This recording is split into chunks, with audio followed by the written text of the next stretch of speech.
welcome to the Deep Dive. Today, we're tackling a challenge that's, well, probably keeping a lot of you CPG leaders up at night. Which is? How to stop just, throwing money at AI and actually get real value from it, especially when it comes to really understanding your customers.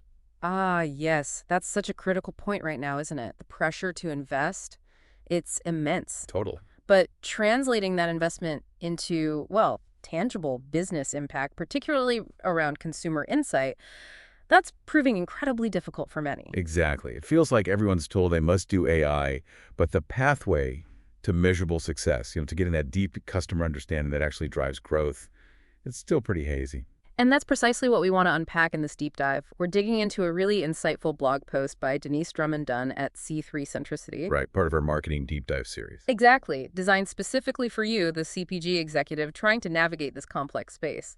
The post is titled, Why Smart CPG Leaders Are Rethinking Their AI Strategy to Maximize Consumer Insight Value. Okay, so our mission today, let's take the key insights from Denise's article and give you a clear, actionable framework, something for thinking about your AI strategy for customer understanding, one that actually delivers real business impact. Sounds good. Okay, let's jump right into the reality check the article presents, because it is pretty sobering. Okay. So McKinsey analysis shows around 70% of CPG companies are implementing AI in some form. Sounds promising, right? It does, yeah. You'd expect to see massive results then. But the data tells a different story. Only about 22% report seeing significant business impact from those AI investments. 22%, wow. Yeah, that's a huge disconnect. That is a massive gap between implementation and actual value. So what's the core reason for that failure to translate? Well, the article points to a really fundamental issue. Treating AI purely as a technology solution instead of viewing it as an enabler for, business transformation. You can almost hear the frustration in that quote from the global beverage company CIO. Oh, yeah, I remember that one. We have more data than ever, but less clarity on what our customers actually want. Oof. That quote really cuts right to the heart of it, doesn't it? It's not just about the volume of data or how fancy the tool is. Not at all. It's about getting meaningful understanding. Precisely. The critical insight here is that AI enables understanding, but the value isn't really in the tech itself.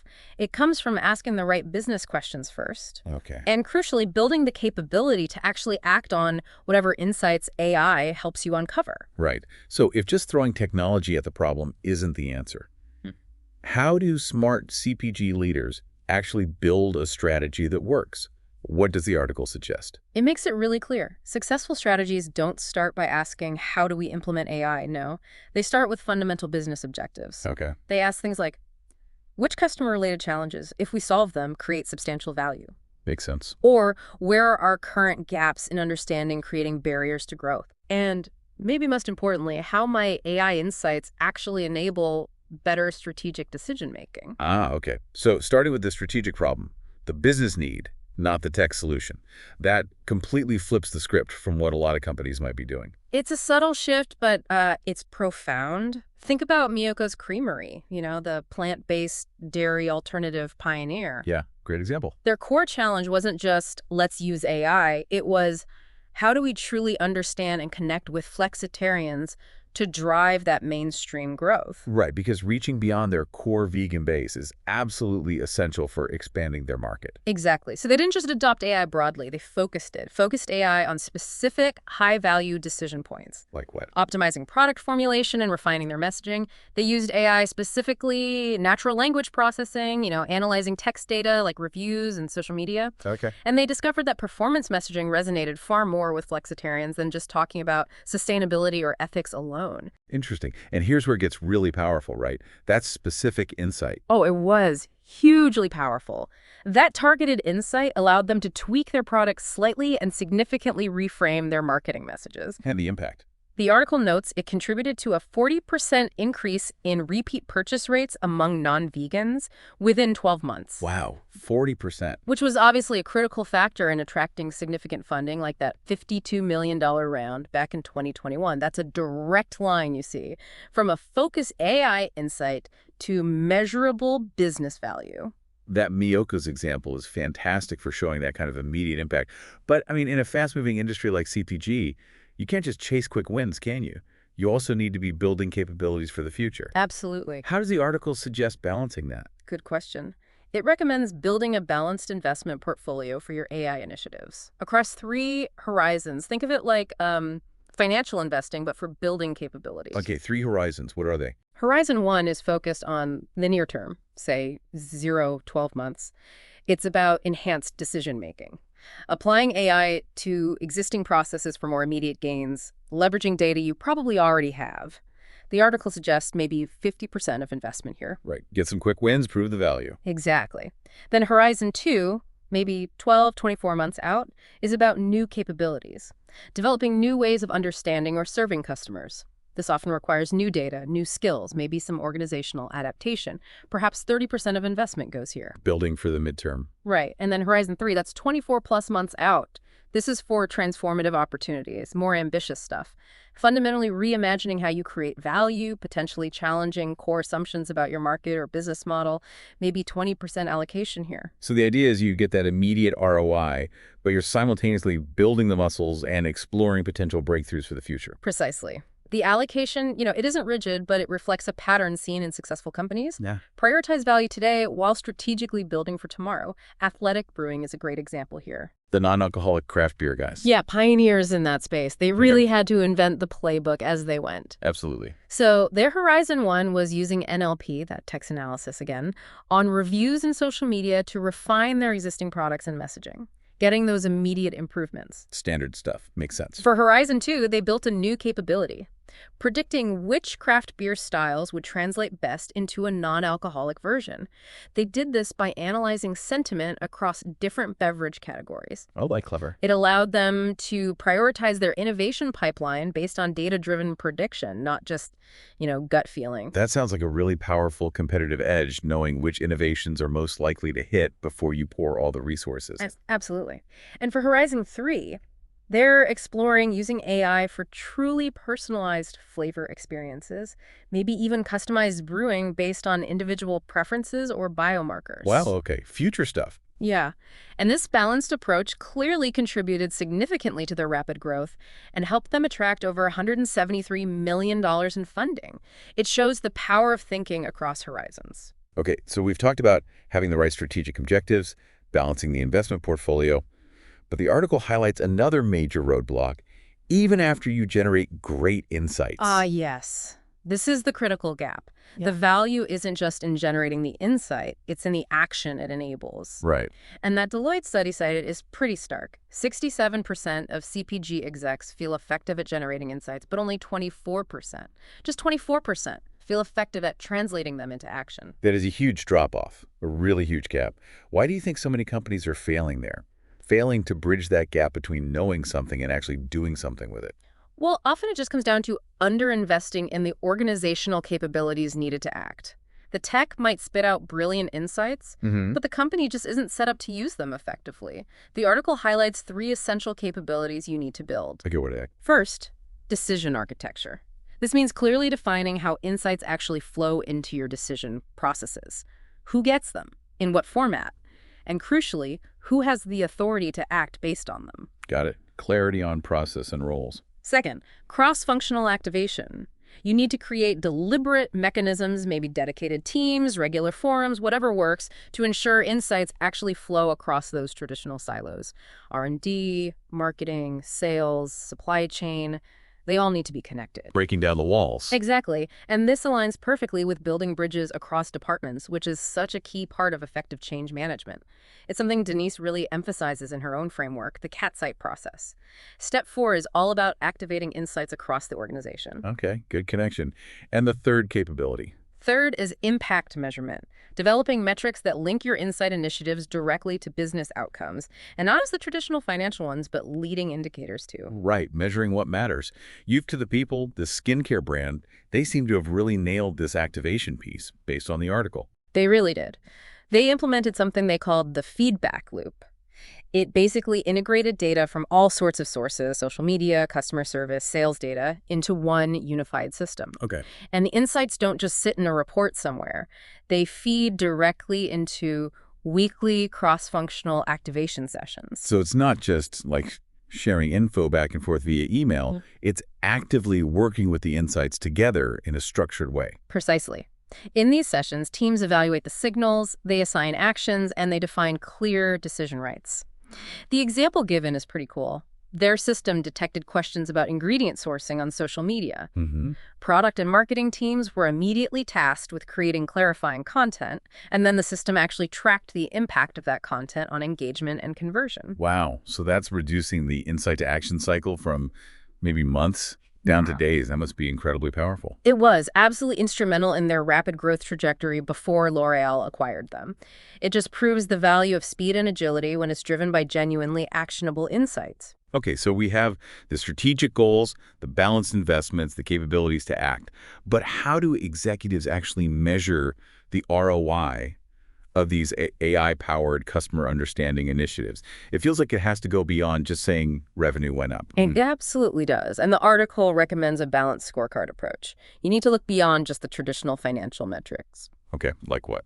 Well, yes, financial metrics are key. You still need to track incremental revenue, margin improvements, cost reductions, working capital efficiency, all that good stuff. Standard business metrics. But you also need capability metrics. Things like, how fast is insight being activated? How broad is our understanding across different customer segments? How accurate are our predictions becoming? How engaged are our teams with using these insights? Measuring the engine itself. Exactly. And then strategic metrics. Are we gaining market share in key segments? Is our brand perception improving? Are we creating new revenue streams? Are we actually differentiating ourselves competitively based on this deeper understanding? Okay, that gives a much fuller picture of the actual value being created. Yeah. Olipop, the functional soda company, the article says they use this kind of broader lens. They do. They developed something called a consumer value framework, specifically to link their investments and understanding to tangible outcomes. They track the traditional financials, of course, but also more nuanced metrics, like how quickly can they identify and respond to subtle taste shifts among different consumer groups. Which, in a disruptive, taste-driven category like functional beverages, that level of real-time understanding must be absolutely crucial. Totally. It allowed them to attribute specific business outcomes directly to their AI-driven understanding, which was vital not just for guiding their really rapid retail expansion while keeping sales velocity high, but also for attracting over $55 million in funding. Investors want to see that connection. Makes sense. So it's clear the technology, the measurement, the processes, they all need to evolve. But what about the organization itself, the structure? That's perhaps the hardest piece of the puzzle. You can have the best tech, the best measurement, but if your internal structure and culture remains siloed, it just won't work. The impact gets blocked. Exactly. The article emphasizes that traditional organizational models often limit the impact of these cross-functional insights we've been talking about. So how are leading companies structuring themselves differently then? What are the alternatives? The article presents several effective models that companies are using. Things like insight pods, small, agile, cross-functional teams focused on specific consumer segments or business challenges, very targeted. Like mini task forces? Kind of, yeah. Or network organizations, more fluid structures designed to connect insight generators and decision makers across different functions seamlessly.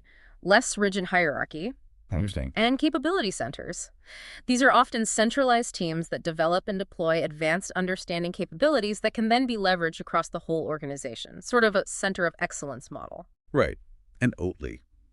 They had a particularly interesting model, didn't they? The article mentioned that. They did. They implemented what they call an insight ecosystem. It's sort of a hub and spoke model. Hub and spoke. Yeah. They have a central insight hub for core capabilities like the tech platforms and deep analytics. That's the hub. Okay. And then it's supplemented by specialized pods, the spokes tackling specific challenges like entering a new market or reformulating a product for local tastes. Makes sense. But their truly distinctive feature, I think, is the Insight Champions. Insight Champions. What exactly are those? They are individuals who are actually embedded directly within the functional teams, marketing, R&D, sales, etc. Oh, okay. And they're trained specifically to act as translators. They bridge that gap between the often quite technical insight generators in the hub or pods and the operational teams who need to understand and, crucially, act on those insights in their day-to-day work. That sounds like a really smart way to overcome that communication and translation hurdle we talked about earlier, Yeah. making sure the insights actually land and get used. It is. And this flexible networked model was apparently instrumental in managing the complexities of their rapid global expansion. It helped them balance that tricky act of maintaining a consistent global brand voice while also adapting effectively to diverse local market needs and consumer preferences. Fascinating. So looking at just briefly, how is this evolving landscape of AI and customer understanding changing the whole value equation? Well, the article touches on a few key trends. As AI matures, the value of your proprietary customer data, it becomes even more critical. That's your unique asset, right? Definitely. Ecosystem strategies are also becoming crucial. Collaborating, maybe combining data or capabilities across different companies. Interesting. Partnering up. Yeah. And the increasing convergence of physical products and digital services, that's opening up completely unprecedented opportunities for deeper, real-time insight generation. Think smart packaging, connected devices. Right. Loads more data points. Exactly. Okay, so let's bring it back home. Let's bring it back to you, the CPG leader listening today. What does this whole deep dive into Denise's article really mean for your strategy? I think the main takeaway is this. Achieving genuine positive ROI from AI in customer understanding. It isn't about buying a specific piece of technology.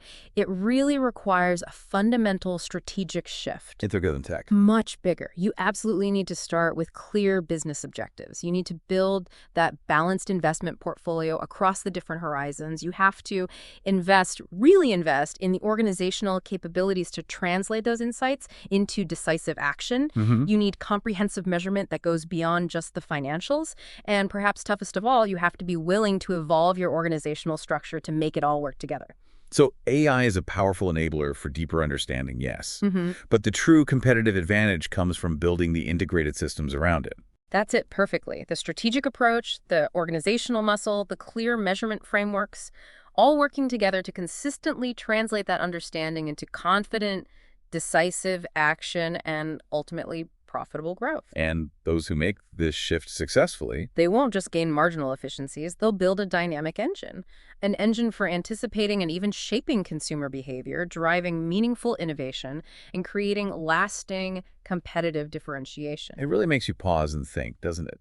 Given this landscape, the question Denise implicitly poses is, what steps are you taking right now to ensure your AI strategy delivers genuine, measurable business impact? A critical question. And we really hope this deep dive has given you valuable insights drawn from that excellent analysis by Denise Drummond-Dunn at C3 Centricity. Yeah, Denise is a global expert, really passionate about helping CPG companies like yours grow through insight, innovation, and importantly, inclusive leadership. Absolutely. And this was just one deep dive in our series focused on marketing and growth for CPG leaders. So if you found this analysis helpful, please do subscribe to this channel so you don't miss future deep dives. And for more great ideas, insights, and resources directly from Denise, definitely visit her website. It's c3centricity.com. c3centricity.com. While you're there, you can also explore booking a free business makeover session to discuss your specific challenges and opportunities directly with her team. A great offer. Well, thanks for joining us on this deep dive. Thanks, everyone. I'll see you next time.